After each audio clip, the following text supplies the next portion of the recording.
Before we get started with today's video, I want to give a huge shout out to today's sponsor, Nobody.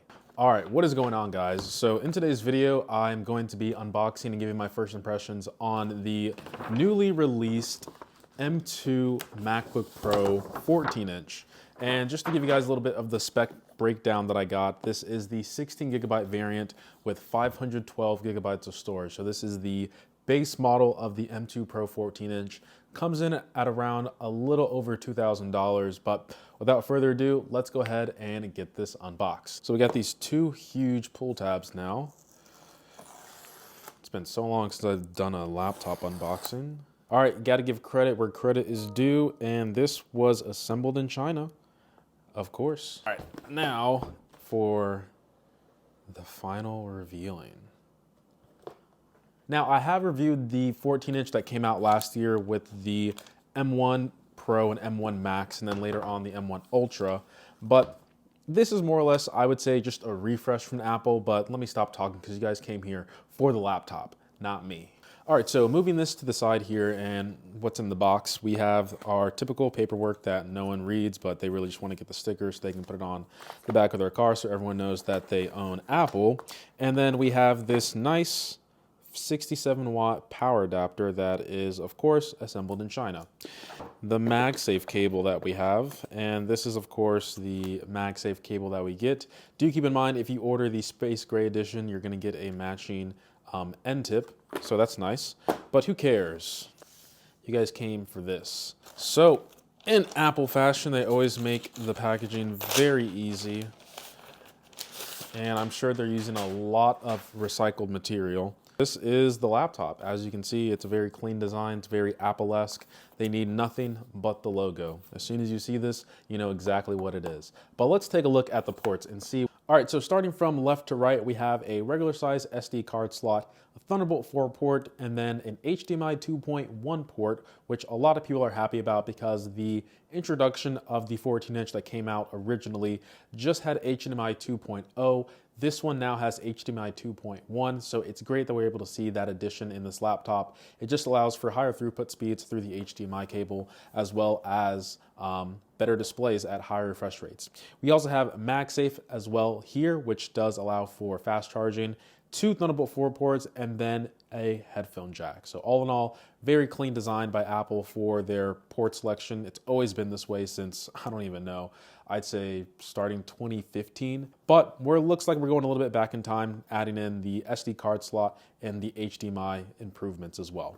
And we also have this paper that always protects your display in shipping. This is the home screen, but what I wanted to talk about was the keyboard, because I think what people might not realize is that the keyboard looks a little bit different from the regular M1 machines. And when I say M1, almost slipped and fell. So one of the biggest difference between the Pro models and the non-Pro models, I should say the 14 and 16 inch, is that the keyboard altogether is like this black plate, but the keycaps themselves are the only thing that are black on the Air machine. So do keep that in mind. Let me also bring the midnight color from M2 so you guys can see the same thing. So as you can see here on the M2 Air, it's really just the black keycaps that are black. Whole keyboard black on the Pro model, so keep that in mind. But once again, you guys don't care about the Air, you guys came for the Pro. All right, so I'm gonna get this set up super quick and then we can do the usual laptop testing stuff that I do for the channel. All right, so I'm finally set up in macOS, and the first thing that I want to talk about is the display, because I think the display is one thing that Apple really excels in when it comes from their entry-level laptops all the way to their Pro-level laptops on the higher end. So this is the mini LED display that we still had on the last generation of the 14-inch. It's just a refresh. So we still have the Pro Motion that goes up to 120 Hertz, and that's all I can really say. We have this notch up here, and the bezels are pushed out just a little bit further. The other thing is that there's no real badging. So if I were to show you guys, there's no Pro anywhere on the screen. The only way you're gonna know that this is a Pro is from the thickness, and then on the bottom, it has it printed here on the bottom. I said bottom too many times, but let's just roll with it. So the display is fantastic. It gets super bright, and this, I would say, once again, the display is probably one of the biggest selling points of the Pro models. They are just one of the best on the market. All right, so this is an HDR video in 4K 60 FPS. So I'm just going to let this play for a little bit and give you guys my thoughts on it afterwards.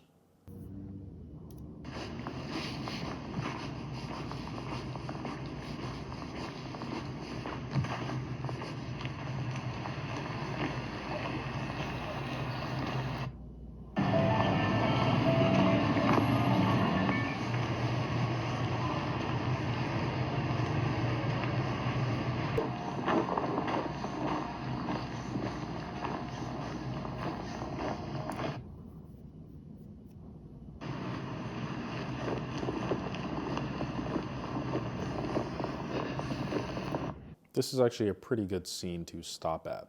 I'm probably going to see if I can try to dim this on the camera itself. Oop, that's going to tip over. Let's see if I can dim this just a little bit. There we go. So this is probably one of the beauties of mini LED, but not having to pay for the price of using OLED, and that is the ability of really having concentrated light in a single area without having too much bleed.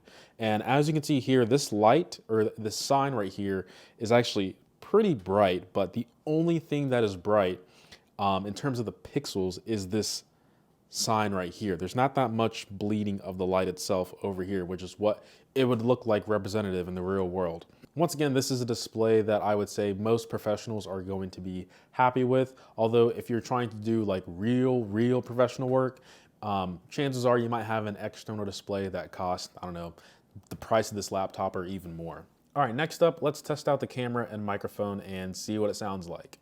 All right, so this is the camera quality of the MacBook Pro 14-inch M2 Pro.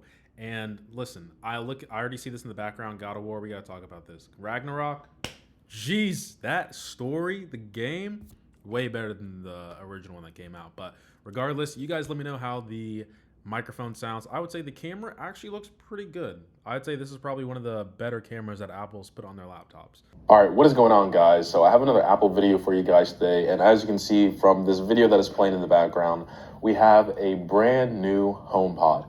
Now,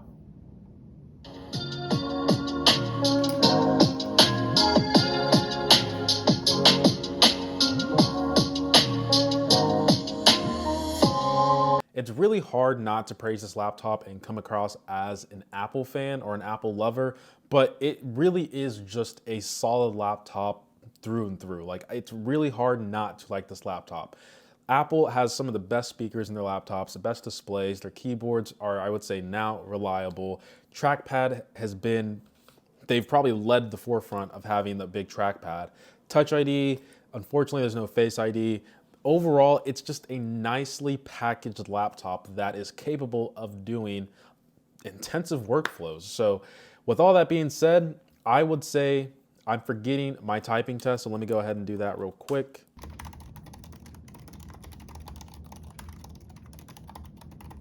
Essentially what I'm trying to say is this keyboard, it's one of my favorite keyboards, although once again, keyboards are subjective. So pick a keyboard that you like.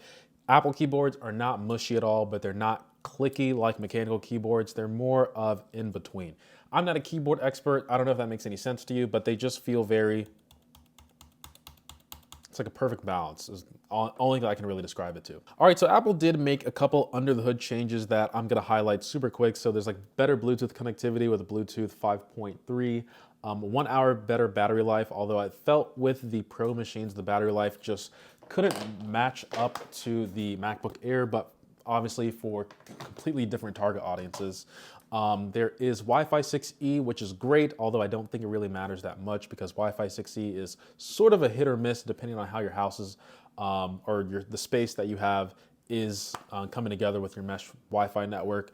Probably just sound like I said a bunch of buzzwords, but Wi-Fi 6E, it's great, but once you have a lot of objects in the way, you're more than likely just gonna drop down Wi-Fi 6. But if you have the ability to connect to Wi-Fi 6E, great, you're gonna get a lot of those higher speeds. There is another thing that they did add under the hood. Let me just go to the website. Of course, I missed probably the most important thing overall for this laptop, and that's the CPU performance. But generally, M1, M2 Pro over M1 Pro is going to be a pretty, I don't want to say significant difference, but it's going to be a noticeable difference in people's workflow depending on how you use it.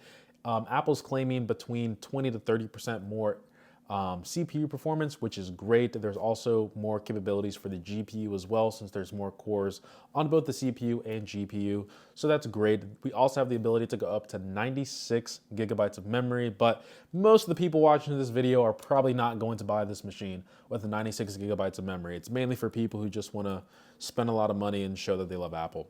So chances are, if you skip to this portion of the video, please at least give me a subscribe. But regardless, you skip to this portion of this video because I have this section titled, "Should you buy this laptop?"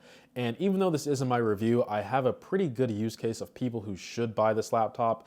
And it's really, I would say, for people who are still rocking a MacBook Pro on the Intel side of things. I would say if you're anywhere between still a 2011, if you're still using that, a 2011 up until like 2018 Intel, and you skipped out on the M1 generation of Apple's lineup, that this is probably a really good upgrade choice. The other thing I want to mention is if you're a little bit more budget conscious, or if $2,000 is just a little bit too pricey for you, the M1s in the used market are dropping a lot. I don't want to say dropping a lot, but it's going to be at a significant discount and it's going to be well worth it. Trust me, the M1 Pro, M1 Max 14-inch, 16-inch that came out last year, a couple years ago, those laptops are solid. This is just a refresh building upon that.